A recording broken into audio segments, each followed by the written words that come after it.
الحمد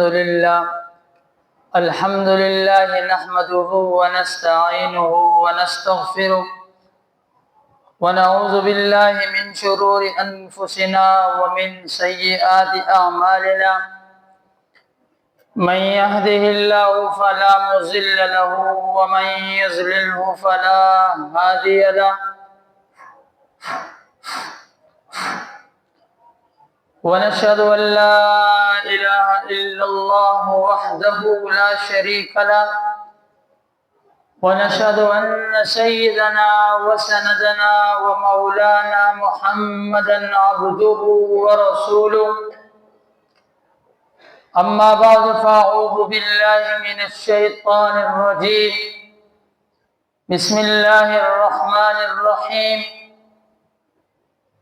إلا تنصروا فقد نصره الله إذ أخرجه الذين كفروا ثاني اثنين إذ هما في الغار إذ يقول لصاحبه لا تحزن إن الله معنا. قال الله تبارك وتعالى في القرآن المجيد والفرقان الحميد: وسيجنبها الأتقى الذي يؤتي ماله يتزكى وما لأحد عنده من نعمة تجزى إلا ابتغاء وجه ربه الأعلى ولسوف يرضى. قال الله تبارك وتعالى في القرآن المجيد والفرقان الحميد: والذي جاء بالصدق وصدق به أولئك هم المتقون. وقال النبي صلى الله عليه وسلم: لو كنت متخذا خليلا لاتخذت أبي بكر خليل. صدق الله العظيم وصدق رسوله النبي الكريم ونحن على ذلك لمن الشاهدين والشاكرين والحمد لله رب العالمین. میرے معزز مکرم محترم بھائیوں، دوستوں، بزرگوں، آج 20 جمادی الثانی، آج جس موضوع کو چند باتیں عرض کرنا چاہوں گا وہ ہے یوم وفات خلیفہ بلا فضل حضرت ابوبکر صدیق رضی اللہ تعالی عنہ کے عنوان سے چند ہی باتیں عرض کروں گا. رب کریم سے دعا ہے کہ اللہ تبارک و تعالی مجھے حق اور سچ بولنے کی توفیق عطا فرمائے. میرے دوستو، 22 جمادی الثانی بروز اتوار کو حضرت صدیق اکبر رضی اللہ تعالی عنہ کا تاریخ وفات کا دن ہے. حضرت ابوبکر صدیق رضی اللہ تعالی عنہ کا نام عبداللہ تھا. صدیق ان کی کنیت تھی. حضرت ابوبکر کے والد کا نام عثمان تھا، کنیت ابو قحافہ تھا. حضرت ابوبکر صدیق رضی اللہ تعالیٰ عنہ کی والدہ کا نام اسماء تھا اور کنیت ان کی ام خیر تھا. حضرت ابوبکر صدیق رضی اللہ تعالیٰ عنہ وہ واحد صحابی ہیں جن کے والد بھی صحابی، جن کی والدہ بھی صحابی، جن کی بیٹا اور بیٹی بھی صحابی، جن کی نواسی بھی صحابی. حضرت ابوبکر صدیق رضی اللہ تعالی عنہ وہ جلیل القدر صحابی تھے کہ پیغمبر نے نبوت کے بعد سب سے پہلے دعوت ابوبکر کو دیا. حضرت ابوبکر صدیق رضی اللہ تعالی عنہ نے آپ صلی اللہ علیہ وسلم کی تصدیق کرنے والا ابوبکر تھا. نبوت لانے والا پیغمبر تھا۔ حضرت ابوبکر صدیق رضی اللہ تعالیٰ نے ایمان لانے کے بعد آپ صلی اللہ علیہ وسلم سے فرمایا کہ اللہ کے نبی، میرا جی چاہتا ہے کہ میں بیت اللہ جا کر علل اعلان دعوت تبلیغ کا کام کروں۔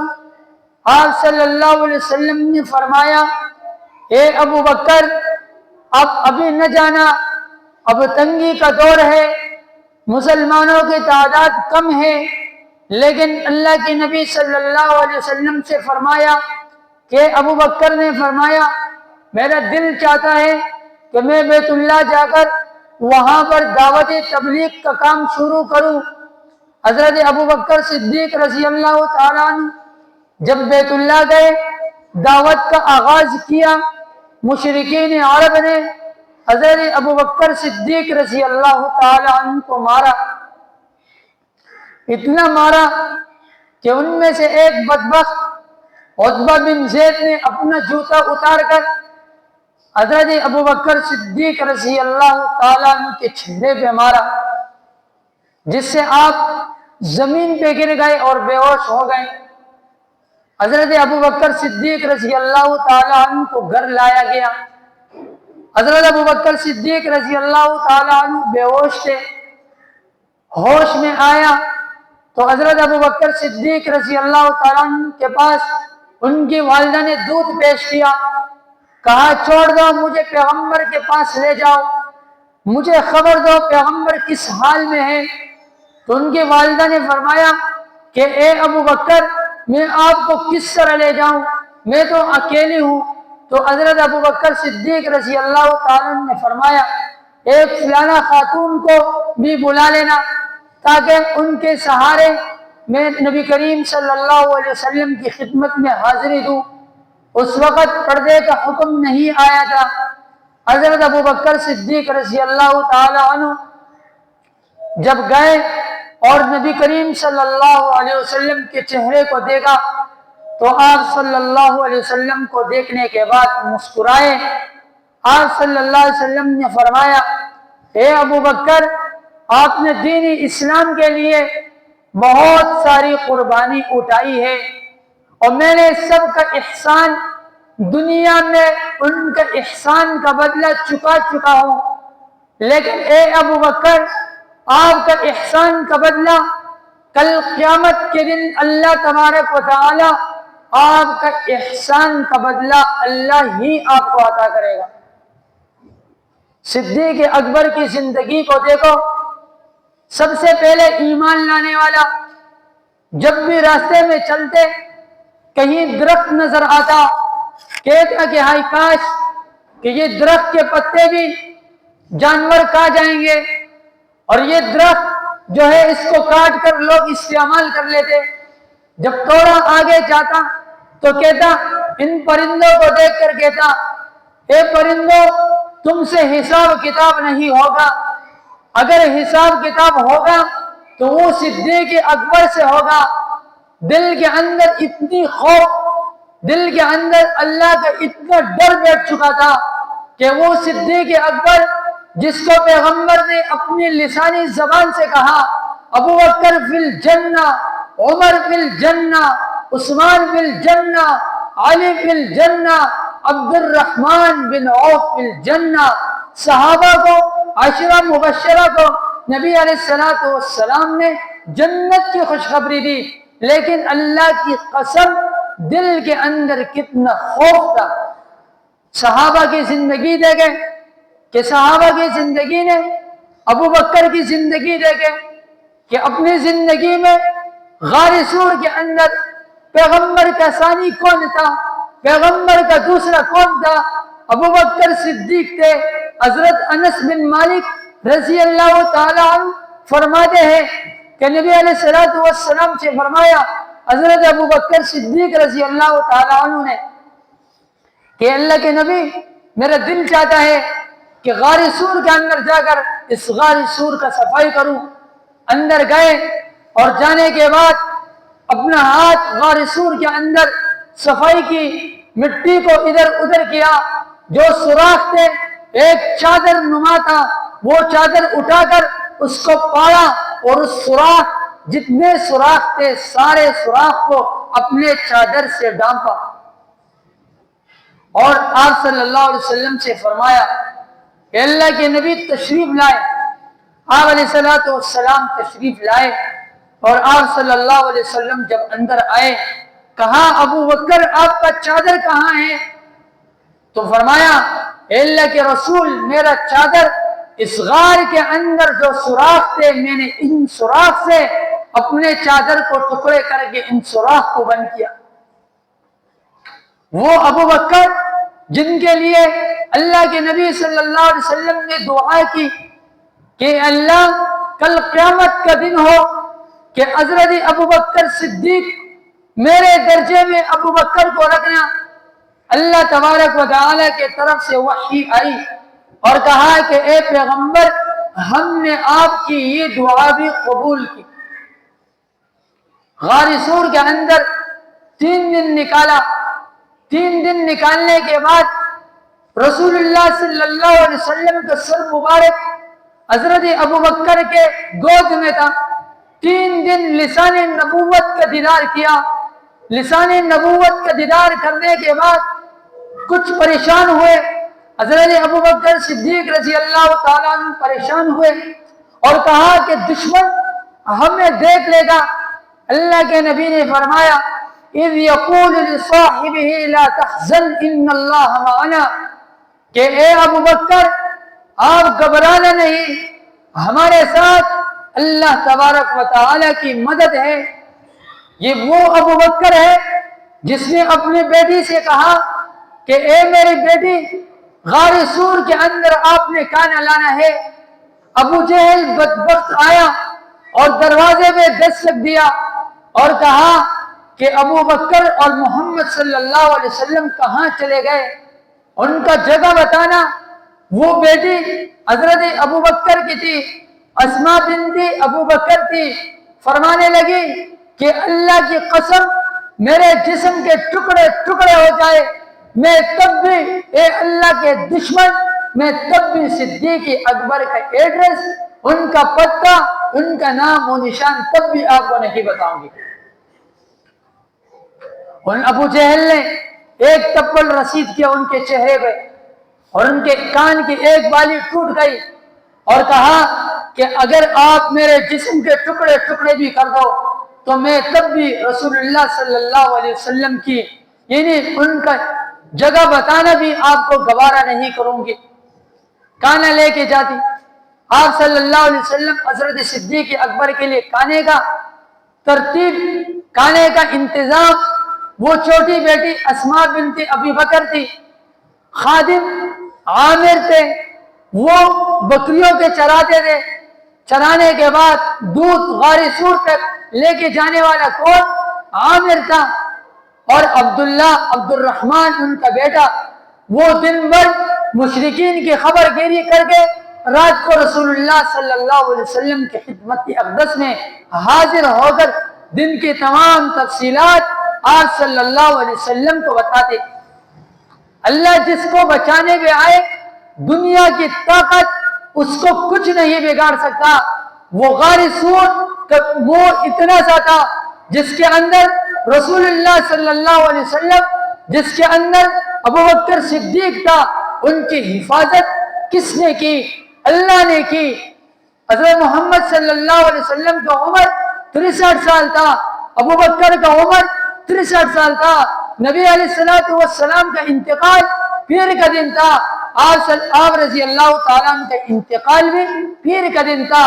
آپ صلی اللہ علیہ وسلم وفات سے پہلے 15 دن بیمار تھے، حضرت ابو بکر صدیق رضی اللہ تعالیٰ عنہ بھی وفات سے پہلے 15 دن بیمار تھے۔ حضرت ابو بکر صدیق رضی اللہ تعالیٰ عنہ کی زندگی دے گئے۔ آج ہمیں صحابہ کی زندگی کا علم نہیں ہے، آج ہمیں کرکٹ اور ناچ گانے والے کی اداکار اور اداکاریوں کا نام ہمیں یاد ہے، آج ہمیں ڈراموں کے اداکاروں کے نام یاد ہے، آج ہمیں گیم کھلانے والے کا نام یاد ہے، لیکن افسوس کی بات ہے کہ ہمیں خلفائے راشدین کا تاریخ، ہمیں خلفائے راشدین کے نام ہمیں صحابہ کے نام یاد نہیں ہے۔ آج ہمارے گھروں کے اندر صحابہ کی تعریف کیوں نہیں ہو رہا؟ آج ہمارے گھروں کے اندر یعنی فلموں اور اداکاروں کے نام تو خوب چرچا ہو رہا ہے، لیکن صدیق اکبر کا نام کیوں نہیں بتایا جاتا ہے؟ عمر کا نام کیوں نہیں بتایا جاتا ہے؟ اللہ کے نبی صلی اللہ علیہ وسلم نے فرمایا من انکرا، یعنی پیغمبر صلی اللہ علیہ وسلم نے فرمایا، حدیث میں ہے کہ جس نے ابو بکر کی تکفیر کی فہو کافر، فہو کافر، وہ کافر ہے۔ آج صدیق اکبر کی تکفیر روڈوں پر ہو رہا ہے، چوکوں میں ہو رہا ہے، گلیوں میں ہو رہا ہے، کون کر رہا ہے یہ سب کو معلوم ہے، لیکن ہم اور آپ صدیق اکبر کے تحفظ کے لیے اپنے گھروں میں اپنے بچوں کو صدیق اکبر کے مناقب بتائے، صدیق اکبر کے فضائل بتائے، صحابہ کے فضائل بتائے۔ آج ہم فضائل بتانے سے قاصر ہیں، ہمیں خود نہ آئے تو ہم اپنے بچوں کو صحابہ کی زندگی کیا بتائیں گے؟ صحابہ کی زندگی اگر یہ زمین ہے، یہ آسمان ہے، یہ سب ہے، اس روئے زمین میں اگر زندگی ہے، صحابہ کے بغیر دین نامکمل ہے۔ صحابہ ہے تو دین ہے، صحابہ معیار دین ہے۔ صحابہ نہ ہوتا ہمیں قرآن نہ پہنچتا، صحابہ نہ ہوتا ہم تک دین نہ پہنچتا۔ صحابہ زندگی ہے، اگر صحابہ نہ ہوتا تو اس کائنات کو وجود نہ ہوتا۔ صحابہ کی زندگی کو دیکھو کہ آپ رضی اللہ تعالیٰ عنہ کی زندگی کو دیکھیں کہ آپ رضی اللہ تعالیٰ عنہ کو کتنا ستایا گیا، لیکن آپ صلی اللہ علیہ وسلم نے حضرت ابو بکر کو دیکھا اور فرمایا، ابو بکر جب ایمان لے آئے 40,000 دراہم کے مالک تھے۔ انتقال کے وقت ان کی بیٹی حضرت عائشہ صدیقہ رضی اللہ تعالی عنہ آئی اور کپڑا اٹھایا اور اس طرح اپنے ابا جان کے سامنے پیش کیا کہ اے ابا جان، یہ نیا کپڑا ہے کفن کا، اس کو آپ کا کفن اس میں دیا جائے گا۔ لیکن حضرت ابو بکر صدیق نے کیا فرمایا کہ وہ ابو بکر جس نے اپنا مال جان تن سب کچھ پیغمبر پہ قربان کر دیا، مجھے اگر کفن دینا ہے میرے اس پرانے کپڑے کے اندر مجھے کفن دے دینا، اگر میرے اعمال اچھے ہو تو پرانے کفن کے اندر، پرانے کپڑے کے اندر بھی قبر میرے لیے جنت کا باغ بن جائے گا۔ آج کفن کے کپڑے تو مہنگے ہیں لیکن اعمال میں زیرو ہے۔ آج جنازہ اٹھتے ہوئے، جنازہ اٹھاتے ہوئے کتنے دیندار لوگ ہیں، یہ آواز ضرور لگاتے ہیں کلمہ شہادت۔ میرے بھائیوں، تنقید نہیں کر رہا ہوں، صرف اس نیت سے بتا رہا ہوں کہ میرا بھی اصلاح اور آپ کی بھی اصلاح ہو جائے، یہ مسئلہ سب کے علم میں ہو جائے کہ کل کے لیے کوئی ایسے نہ ہو کہ یہ معلوم ہو، کسی کو یہ علم نہ ہو کہ مجھے اس مسئلے کا معلوم نہیں۔ آج ہمارے جنازے اٹھتے ہوئے ہم کہتے ہیں کلمہ شہادت، کلمہ شہادت، گلی میں جائے کلمہ شہادت، روڈ میں جائے کلمہ شہادت، قبرستان میں جائے کلمہ شہادت۔ یہ الفاظ اس طرح بولنا، اس طرح کرنا، یہ بدعت ہے، یہ دین سے ثابت نہیں ہے۔ ہاں جنازہ اٹھا لیا، اب کندھے پہ ہے آپ کا جنازہ، قبر میں جانے سے پہلے آپ اس کے لیے دل میں استغفار کریں، دل میں تلاوت کریں، دل میں اس کے لیے کلمہ شہادت پڑھے اور اس کے لیے سورۃ الاخلاص پڑھے، سورۃ الفلق پڑھے، دل کے اندر اس کے لیے درود شریف پڑھے، یعنی قبر میں اتارنے سے پہلے اس کے لیے جتنا آپ سے ہو سکے صدقہ جاریہ اس تک پہنچائے۔ لیکن یہ کہنا کلمہ شہادت، یہ میرا نیت اور یہ میرا فرض بنتا تھا کہ میں نے آپ کو بتا دیا، چونکہ بعض دفعہ آدمی دیندار ہوتا ہے، اس کے انتقال کے بعد رسم اور رواج لوگ اس کو کرنے پہ آ جاتے ہیں، اسی طرح رسم وغیرہ کر لیتے ہیں۔ کلمہ شہادت اس طرح کہنا مناسب نہیں ہے، اس کے لیے دل میں استغفار کریں، اس کے لیے دعا کریں، اس کے لیے قبر کے لیے سوال جواب وہاں جو ہونا ہے اس کے لیے کچھ قرآن کریم کی تلاوت، جو صورت یاد ہے، نماز جو پڑھتے ہو ثنا سبحانک اللہم وہ یاد ہے وہ پڑھیں، درود شریف پڑھیں، یہ جتنے بھی آپ کو چھوٹے موٹے صورت یاد ہے وہ پڑھیں، اور مردے کے لیے کیا کریں، اصالہ ثواب کے لیے اس کو بھیجیں، تاکہ قبر میں اتارنے سے پہلے قبر میں اتار کر یہ جتنے بھی لوگ اس کے لیے صدقہ جاریہ کے لیے اصالہ ثواب کے لیے قرآن کریم کی تعلیم، یعنی قرآن کریم پڑھا، یہ اس تک پہنچ جائے گا۔